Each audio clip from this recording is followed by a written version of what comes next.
Bonjour à tous et bienvenue dans ce nouvel épisode. Alors les amis, aujourd'hui nous allons parler de la musique. Nous serons sur une série de deux émissions, deux épisodes. Et pour ça, nous allons avoir une invitée spéciale. J'ai avec moi Pris. Comment ça va? Hello tout le monde, ça va bien et toi-même ça va? Écoute, moi, ça va très bien. Alors, ces deux épisodes vont s'articuler de la façon suivante. Aujourd'hui, nous allons parler de la musique dans l'Église, la musique voilà, en tant que chrétien. Et la semaine prochaine, nous allons parler de la musique du monde. Parce que oui, tu as ton avis sur la musique du monde et j'ai plein de questions à te poser, Pris. Mais aujourd'hui, nous allons parler de la musique dans l'Église. Alors, ça va être intéressant pour les équipes de louange, pour ceux qui sont dans le ministère de la louange. Et Pris, pour te présenter, pour tous ceux qui ne te connaissent pas, qui te découvrent aujourd'hui, alors, qu'est-ce que tu fais? Je sais que tu es artiste chrétienne, mais en plus de ça, tu es animatrice dans ta plateforme YouTube. Est-ce que tu peux nous en dire un petit peu plus? Oui. Donc, moi, je m'appelle Priscilla Kikontoé, j'ai 32 ans. Et en fait, je suis active sur YouTube au travers de ma chaîne YouTube. Elle s'appelle Tout en louange avec Pris. Et bien, tout comme ça, en fait, ça parle de tout ce qui concerne la musique. Que ce soit des thèmes, que ce soit des artistes qui viennent chanter, que ce soit également En fait, tout ce qui tourne de la musique, nous, on le présente dans notre chaîne. Vraiment, c'est quelque chose que j'ai toujours aimé. C'est quelque chose dans lequel j'ai toujours baigné. Donc, ça m'étonne pas du tout que, aujourd'hui, je sois complètement dedans, en fait. Tu vois, c'est tout ça. Excellent, excellent. Donc, ça veut dire que vraiment, tu proposes aussi du contenu éducatif autour de la musique. C'est ça. Pour ouvrir les yeux, faire comprendre un peu l'univers musical à tous ceux qui peut-être le connaissent pas. C'est bien ça, hein? Oui, je propose aussi même des playlists, tu vois, parce que, quand tu viens du monde et que tu entres, que tu donnes ta vie à Jésus, il y a tout un monde qui change.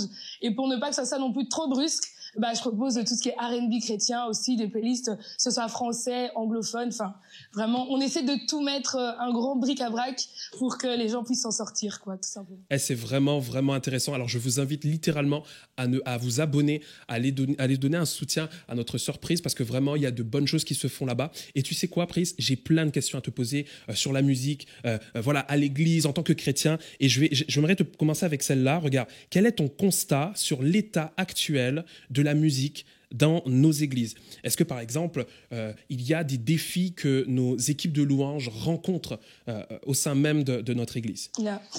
En fait, pour moi, honnêtement, la musique, elle fait partie intégrante de l'église aujourd'hui. Ça veut dire que même si tu regardes dans la parole, la musique, c'est quelque chose qui permet de transmettre une émotion. C'est aussi une manière pour nous d'expérimenter le Seigneur d'une autre manière. Je veux dire, il y a toute une partie où c'est les psaumes. Je sais pas, il y a une centaine de psaumes et c'est que des musiques chantées à Dieu, tu vois. Donc, et aujourd'hui, pour moi, c'est normal que la musique fasse partie des cultes ou bien tout simplement de la vie d'un chrétien. Et d'autant plus que la musique amène une atmosphère, tu vois. Et il y a un type de musique, bien évidemment, aller dans les églises, on va plus faire face à tout ce qui est adoration ou louange.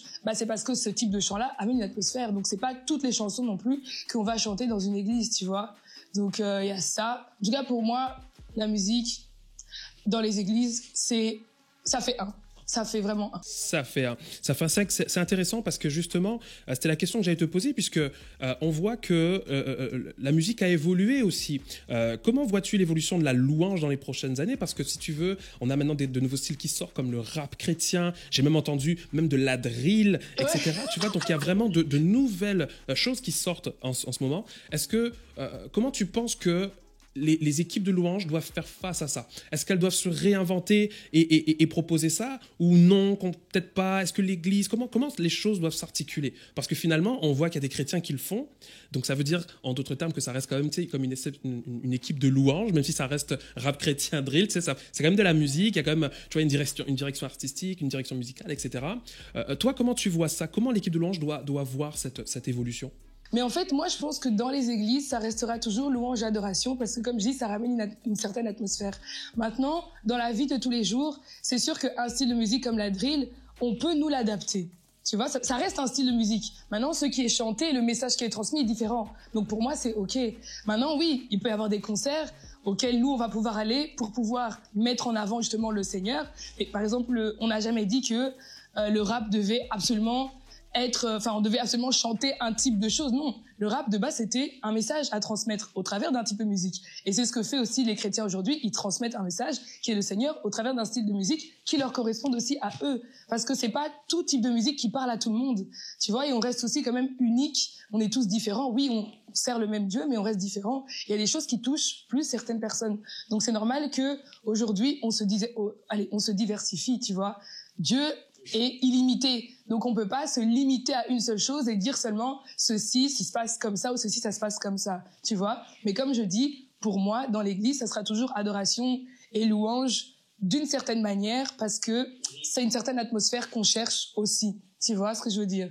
Donc, oui. Donc c'est intéressant ce que tu dis parce que finalement ça fait place en fait à l'adaptation.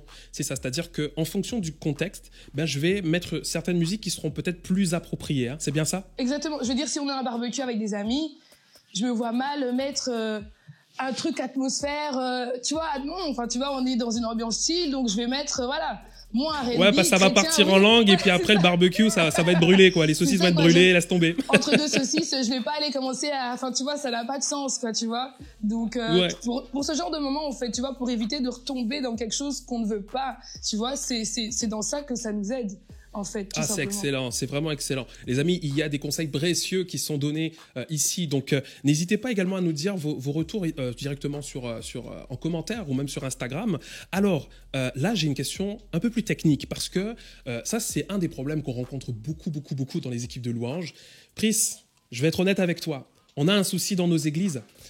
On a du mal à concilier la technique, et quand je parle de technique, c'est la technique vocale, et je dirais l'onction. D'un côté, on peut avoir l'onction, la présence de Dieu est au rendez-vous, hallelujah, mais malheureusement, nous avons une voix aussi de crapaud. Ça peut arriver, tu vois, la voix de crapaud, elle est là et puis ça passe pas, quoi, tu vois. Pourtant, l'onction est là. Mais et à l'inverse, on peut être hyper technique, avoir une excellente voix, mais honnêtement, on sent pas qu'on décolle, quoi, tu vois. Alors, quel conseil tu pourrais donner à une équipe de louanges qui voudrait justement être équilibrée à ce niveau-là? Honnêtement, moi-même, je suis débutante, tu vois. Moi-même, je suis débutante, mais ce que je peux dire, c'est que première chose, il faut déjà être sûr que toi, ton ministère, c'est la louange, tu vois. Parce que parfois, beaucoup de gens, tu sais chanter, donc tu penses que c'est la louange. C'est peut-être pas la louange, tu vois, c'est peut-être pas du tout la louange. Tu vois, de deux, comme tu dis, il faut être équilibré dans le sens où Dieu t'a donné un talent. Si tu sais que tu dois chanter dans la louange, bah prends des cours de chant. Prends des cours de chant. Allez, un talent, ça se travaille. Tu vois, quand on te donne un don, c'est pas qu'on te donne un don et tu restes assis. Tu vois, t'es obligé de le travailler. T'es obligé de savoir quand même maîtriser ta voix. Tu dois la pousser à un certain niveau pour que Dieu puisse aussi justement aller dans son illimité. Tu peux pas être là, je sais juste faire ça. Non, tu vois. Et aussi une autre chose, c'est que j'ai remarqué que beaucoup de gens, en fait, aujourd'hui, on performe plus que d'être centré sur Dieu. T'es pas venu performer. T'es pas venu montrer que toi tu sais chanter. T'es pas venu montrer que ta voix elle est exceptionnelle. En fait, on s'en fout actuellement. Tu vois, c'est que oui, tu dois avoir une voix. Non mais c'est vrai. Amen. Oui, tu dois avoir c'est une vrai, voix mais t'as vraiment raison. C'est exactement ça. C'est exactement ça. Mais n'oublie pas que on voit. En fait, un chantre, et c'est ce que j'ai appris cette année littéralement, c'est que ton intimité avec Dieu va vraiment se transmettre au moment où tu as ce micro. Et on saura si vraiment il y a eu l'esprit ou pas. Tu vois ce que je veux dire ou pas? On le saura. Tu vois, et c'est en fait. Fais la chose pour Dieu. Fais la chose pour Dieu. Quand tu arrives là, fais la chose pour Dieu. Et même pour certaines personnes, quelque chose qui me bloquait aussi, c'est que ils vont dire beaucoup de choses. Il y a beaucoup de conseils qu'on va te donner. Oui, fais pas ceci, fais pas cela. Mais en fait, quand tu es devant la chair et quand tu es devant ton micro, c'est toi et Dieu d'abord. Tu vois, donc s'il faut que tu pries, prie. S'il faut que tu sortes un peu du chant, sors un peu du chant, tu vois. Mais laisse-toi inspirer et pas intimider par le regard des autres ou bien par les gens qui tapent pas des mains quand tu dis qu'il faut taper des mains. Non, just do your thing with God. Tu vois ce que je veux dire? Donc vraiment, c'est tout ce que je pourrais, on va dire, dire par rapport à ce point-là, quoi, tu vois. Moi, j'ai vraiment expérimenté pour le coup. Je peux te dire que ouais, oui, c'est vraiment bien, c'est vraiment bien, c'est vraiment top. Yeah. Vous avez vraiment des conseils très précieux pour pouvoir justement être équilibré à ce niveau-là. Et Pris, la dernière question pour terminer cette émission.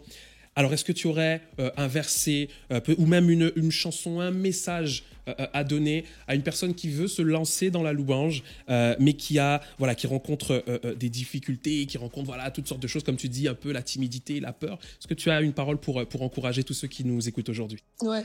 Moi, la première chose, c'est qu'il ne faut pas avoir peur de demander de l'aide à ceux qui sont déjà dedans et qui y arrivent bien. Moi, par exemple, j'ai demandé vraiment de l'aide et aussi une formation quand même suivie à des équipes d'autres campus qui sont beaucoup plus expérimentées que moi, tu vois, et ne pas aussi avoir peur de juste prendre le micro. En fait, je suis pas prête. Donc, je vais d'abord me préparer et puis je reviendrai vraiment pour faire l'œuvre de Dieu. Faut pas, peut-être que tu vois, t'auras ce petit truc un peu, je dirais que tu fais un pas en arrière, c'est un peu humiliant, mais c'est mieux ça que d'aller te ramasser tous les dimanches. Je veux dire, avec un micro où ça va pas du tout, tu vois. Ça, c'est la première chose. Et une chanson que j'aime beaucoup, que je tiens vraiment dans mon cœur, c'est, je sais pas si tu vois, c'est Père, prépare-moi, tu vois, à être un sanctuaire. Celle-là, c'est vraiment. Oui. Ouais. Celle-là, en fait, tu demandes littéralement à Dieu de faire ce qu'il a à faire avec toi, tu vois, en te laissant vraiment à terre. Seigneur, je sais pas. Seigneur, je sais pas en fait. Tu vois, c'est vraiment je sais pas. J'avoue, je sais pas. J'ai fait semblant, mais j'avoue, je sais pas. Donc juste prépare-moi parce que mon désir, c'est d'être le sanctuaire que tu peux utiliser. Tu vois ce que je veux dire? C'est vraiment ça. Vraiment, c'est ça. Pour moi, cette chanson, c'est les chansons vie, comme on dit chez nous. Excellent. Merci beaucoup, Pris, pour cet épisode aujourd'hui. Les amis, alors c'était le premier épisode sur la musique dans l'église. Nous avons eu des conseils très précieux avec ce que Pris nous a dit aujourd'hui. La semaine prochaine, nous allons parler de la musique du monde. Et Pris va nous donner un petit peu son avis qui est, je dirais, assez particulier. Alors, je vous donne rendez-vous la semaine prochaine pour le nouvel épisode dans l'Urban Grass. À la prochaine, les amis. Ciao, ciao, soyez bénis.